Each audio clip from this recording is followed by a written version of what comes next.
नमस्कार, आप देख रहे हैं न्यूज 24। मैं हूं विपनेश माथुर। यूपी के हाथरस में भगदड़ से हुई मौतों के मामले में 2 सदस्यीय जांच समिति ने जांच रिपोर्ट सौंपी है और कहा है कि साजिश से इनकार नहीं है, गहन जांच की जरूरत है। आयोजक को जिम्मेदार ठहराया जा रहा है, लेकिन सबसे चौंकाने वाली बात इसमें यह है कि पहले पुलिस की एफआईआर और फिर उसके बाद अब एसआईटी की जांच रिपोर्ट में से बाबा नारायण साकार हरि उर्फ सूरजपाल सिंह का नाम गायब है। तो क्या 121 लोगों की मौत की जिम्मेदारी और आरोपों से बाबा बच निकला है? रिपोर्ट चाहे जो कहे, ग्राउंड जीरो पर भक्तों ने सिग्नल दे दिया है, जिसकी बानगी है ये रिपोर्ट, क्योंकि 2 जुलाई के बाद ये पहला मंगलवार था जिस पर नहीं सजा बाबा का दरबार। हादसे के बाद पहली बार सजा बाबा का दरबार। सदा सदा के लिए जय जयकार हो, जय जयकार हो। बाबा साकार का मायाजाल, किसकी साजिश, किसकी चाल? नारायण साकार की संपूर्ण ब्रह्मांड में सदा सदा के लिए जय जयकार हो।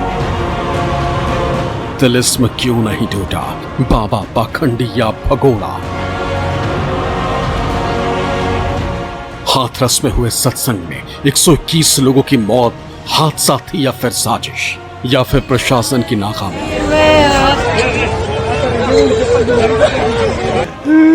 इन सवालों के लिए जवाब हर किसी ने ढूंढे, लेकिन पहली एसआईटी रिपोर्ट ने बहुत हद तक ये साफ कर दिया है कि बाबा का कोई कसूर नहीं था। यानी अब तक जो सवाल थे उनका जवाब क्या एसआईटी की रिपोर्ट में मिल गया है। यूपी के हाथरस में भगदड़ से हुई मौतों के मामले में 2 सदस्यीय जांच समिति ने जांच रिपोर्ट सौंपी और कहा है कि इस साजिश से इनकार नहीं है, गहन जांच की जरूरत है। हाथरस हादसे के लिए कार्यक्रम आयोजक मुख्य जिम्मेदार हैं और स्थानीय प्रशासन की भी जवाबदेही तय की गई। आयोजकों की लापरवाही से हाथरस हादसा हुआ था। भीड़ को आमंत्रण देकर पर्याप्त इंतजाम नहीं किए गए। ये सामने आया है कि स्थानीय पुलिस एवं प्रशासन के अधिकारियों ने आयोजन को गंभीरता से नहीं लिया और वरिष्ठ अधिकारियों को समुचित जानकारी नहीं दी। जांच समिति की रिपोर्ट के आधार पर एसडीएम, सीओ व तहसीलदार सहित 6 अधिकारियों को निलंबित कर दिया गया। हाथरस हादसे की गहन जांच के लिए न्यायिक आयोग भी कार्रवाई शुरू कर चुका है। आयोजकों ने बिना पुलिस वेरिफिकेशन जिन लोगों को अपने साथ जोड़ा, उनसे अव्यवस्था फैली। 2 जुलाई को हाथरस के सिकंदराव में हुई घटना के बाद जो एसआईटी बनाई गई थी, एडीजी जोन आगरा और इसके अलावा मंडलायुक्त जो है अलीगढ़ रेंज के नेतृत्व में उस एसआईटी ने 2, 3 और 5 जुलाई को घटनास्थल का दौरा किया। लेकिन सबसे दिलचस्प बात यह है कि दोनों ही रिपोर्ट, चाहे वो एसआईटी की रिपोर्ट हो, चाहे वो जो हाथरस पुलिस है उसकी एफआईआर हो, दोनों में ही बाबा का नाम नदारद था। अब ऐसे में बाबा ने इस घटना को साजिश से जोड़कर अपना पल्ला झाड़ लिया, जबकि बाबा के वकील एक जहरीले स्प्रे की नई थ्योरी लेकर सामने आ गए। अब आखिर इस मामले में ये सवाल खड़ा होता है कि आखिर सच कौन बोल रहा है और कौन झूठ। बाबा का नाम एसआईटी की रिपोर्ट से साफ होते ही सियासत भी शुरू हो गई। हाथरस में हुई दुर्भाग्यपूर्ण दुर्घटना को लेकर मुख्यमंत्री योगी आदित्यनाथ जी बेहद संवेदनशील हैं। जिस दिन घटना हुई उन्होंने तत्काल डीजीपी और चीफ सेक्रेटरी को मौके पर भेजा, स्वयं अगले दिन वहां पर गए, देखभाल करी, घायलों की देखभाल करी और परिजनों को घर भिजवाने की व्यवस्था करी। साथ ही साथ कड़े निर्देश दिए थे कि कोई भी दोषी बख्शा नहीं जाए। प्राथमिक रिपोर्ट प्राप्त होते ही 6 अधिकारियों को तत्काल प्रभाव से निलंबित कर दिया गया है। जांच अभी जारी है। छोटे छोटे निलंबन करके बड़ी बड़ी मछलियों को बचाने की परंपरा बहुत हो गई आदरणीय योगी आदित्यनाथ जी।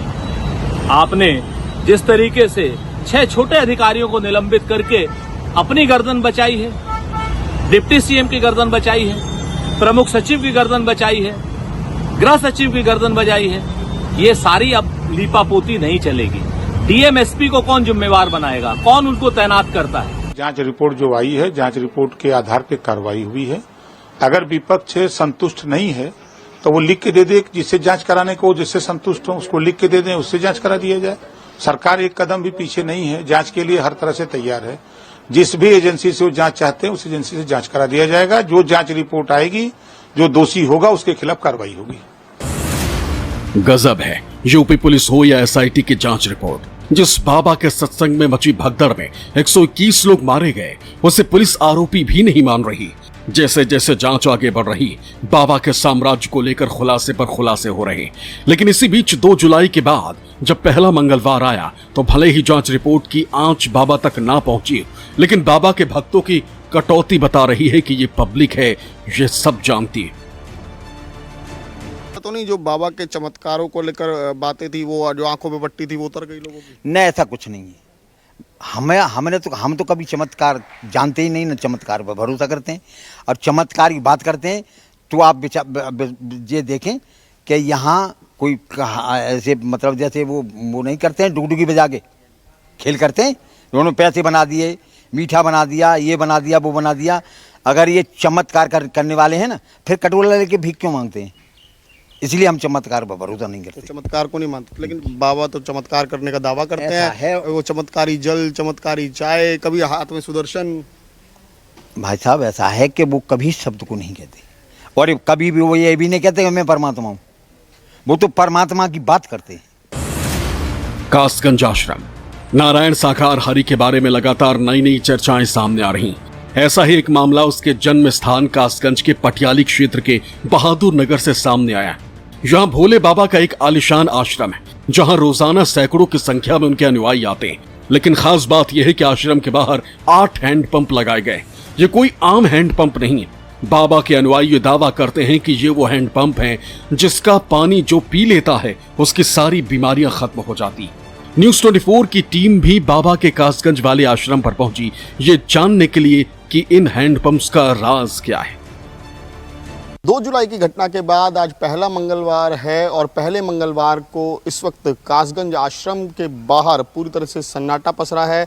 मैं इस वक्त कासगंज के जो बाबा भोले का आश्रम है उसके बाहर मौजूद हूँ, और आप तस्वीरों में देख सकते हैं अमूमन यहाँ हर मंगलवार को बड़ी संख्या में जो बाबा के अनुयायी हैं, जो अंधभक्त कहें, वो पहुँचते हैं बड़ी संख्या में यहाँ पर। और ये जो सफ़ेद लकीर आप देख रहे हैं, जो सफ़ेद लाइन आप देख रहे हैं, इसको वो बहुत पवित्र मानते हैं, और ठीक इसके पार जाकर वो अपनी जो श्रद्धा है वो दर्शाते हैं, यहाँ माथा टेकते हैं। और उसके बाद जो मेरे दूसरी तरफ जो आगे आप लाइन से पूरे हैंडपंप देख रहे हैं, वहाँ पर पहले वो हाथ पैर मुँह धोते हैं, और उसके बाद यहाँ पर आकर माथा टेकते हैं, और उसके बाद जब बाहर निकलते हैं पूजा करके, और फिर इन्हीं हैंडपंप से पानी लेकर वो खुद लेकर भी जाते हैं और पानी पीते भी हैं।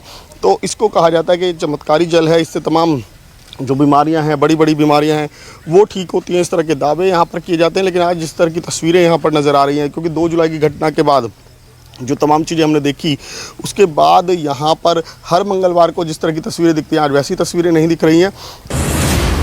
बाबा का यह आश्रम साकार विश्वहरि उर्फ भोले बाबा के जन्मस्थली। भोले बाबा के इस आश्रम में अनुयायियों की भारी भीड़ उमड़ती। हर मंगलवार को भक्तों की संख्या काफी अधिक होती थी, लेकिन अब भीड़ थोड़ी अलग है। इसी पर बाबा के 24 साल पुराने सेवादार से न्यूज़ 24 ने एक्सक्लूसिव बातचीत की। बाबा का वहां भी पहुंचा दूंगा मैं, कितना बड़ा महल है, क्या है। वो तो कहते हैं हजारों बीघा में, कितने एकड़ में, तब बता दें कि कितने एकड़ में साम्राज्य फैला है भोले बाबा का। मैनपुरी वाले आश्रम की बात होती है। अरे ऐसा है, वो आश्रम उनका नहीं है श्रीमान जी। जो अपनी पैतृक संपत्ति को मतलब दे देगा, वो कहीं आश्रम बनाने से, और उससे क्या मतलब है, ये तो विचार करें आप। तो सवाल तो यही खड़े होते हैं ना कि भाई बाबा अगर दान नहीं लेते तो बाबा के पास इतना मतलब जगह जगह शहर दर शहर आश्रम कैसे खुल रहे हैं बाबा के? आप विचार करें क्या, जैसे आप अपने मतलब जहाँ के रहने वाले हैं, आप अपने यहाँ किसी आयोजन को कराएं हैं, और वो मैरिज होम आपको लेना पड़े हर साल या महीना में 2-4 बार, साल में 2-4 बार, तो उसका खर्चा होता है कि नहीं। अब आपने विचार किया कि हम ये उसको मतलब जो पैसा देते हैं, इतने पैसे को हम अपना ही बना ले, उसमें लगा दें, तो क्या होगा, तो हमारा ये पैसा तो बचेगा। बाबा के 24 साल से आश्रम की देखभाल करने वाले खन्ना जी के नाम से मशहूर और बाबा के सबसे नजदीकी आश्रम के सबसे पुराने कर्मचारी से जब बातचीत की तो उसने कई राज खोल दिए। जुलाई को घटना हुई, उसमें ये बात निकल कर आई कि बाबा की चरण रज के लिए लोग भाग रहे थे। तो ऐसा क्या है जो बाबा की गाड़ी भी निकलती है तो उसकी धूल लेने के लिए? देखो ऐसा कुछ भी नहीं है, नहीं, ये सब भ्रामक मतलब वो फैलाई गई है।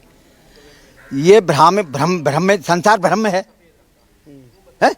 शब्द हैं 2, भ्रम और ब्रह्म, एक जैसे लगते हैं बोलने में। संसार भ्रम में है, ब्रह्म की तरफ आना कहाँ चाहता है, इतनी सी बात है। तो भ्रम फैलाने वाले तो कुछ भी कह सकते हैं। बाबा के अनुयायी बाबा को किसी अवतार से कम नहीं मानते।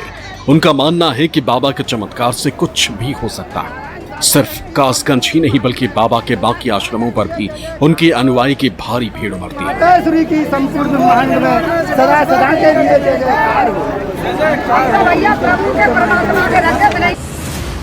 हाथरस कांड के आरोपी नारायण साकार हरि उर्फ भोले बाबा के धार्मिक साम्राज्य को लेकर लगातार चौंकाने वाले खुलासे हो रहे हैं। भोले बाबा के राजस्थान के दौसा के बाद अब अलवर कनेक्शन भी सामने आया है।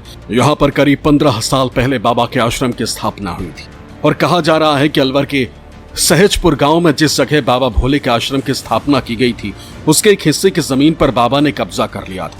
खास बात यह है कि इस आश्रम में केवल बाबा की महिला भक्तों की ही एंट्री होती थी। पुरुषों का प्रवेश यहाँ पूरी तरह वर्जित था।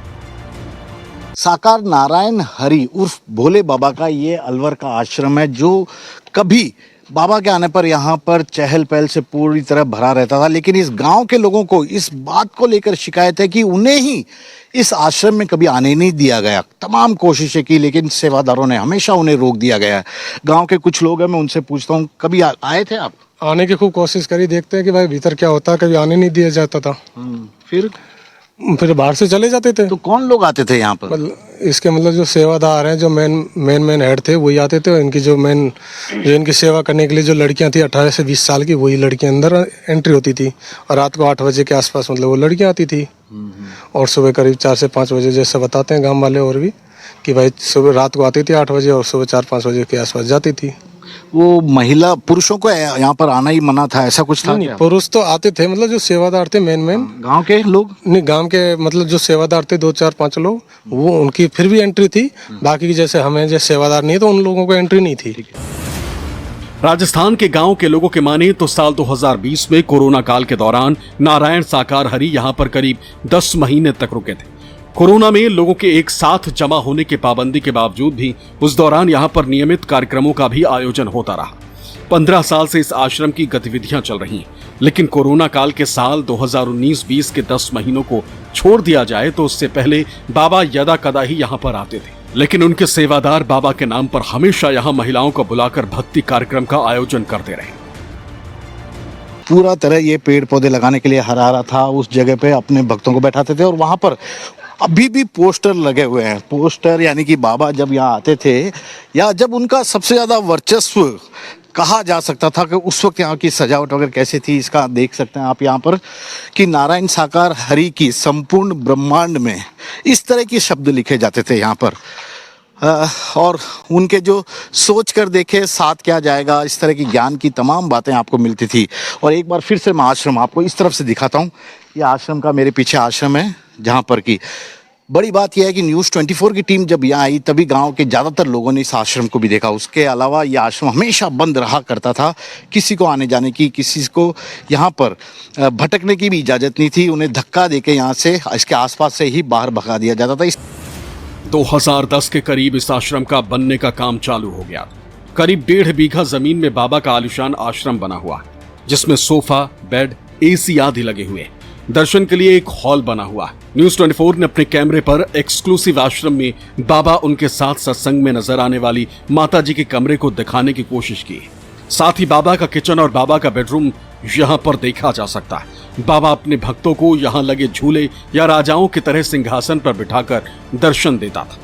साकार नारायण हरि बाबा का मैं आपको अलवर वाला आश्रम दिखाता हूँ, उसके कमरे भी दिखाता हूँ अंदर तक जाकर। यहाँ पर ये देखिए, जैसे ही ये कमरे में जाते हैं 2 सिंहासन मिलेंगे, एक तो जिसमें भोले बाबा बैठते थे, एक उन मैया जी बैठती थी। इन दोनों के लिए ये पूरा यहाँ पर सिंहासन लगा है। इसके आगे जैसे ही कमरे आते थे, ये मैया जी का कमरा है जो साकार अली बाबा के साथ ही हमेशा रहा करती थी।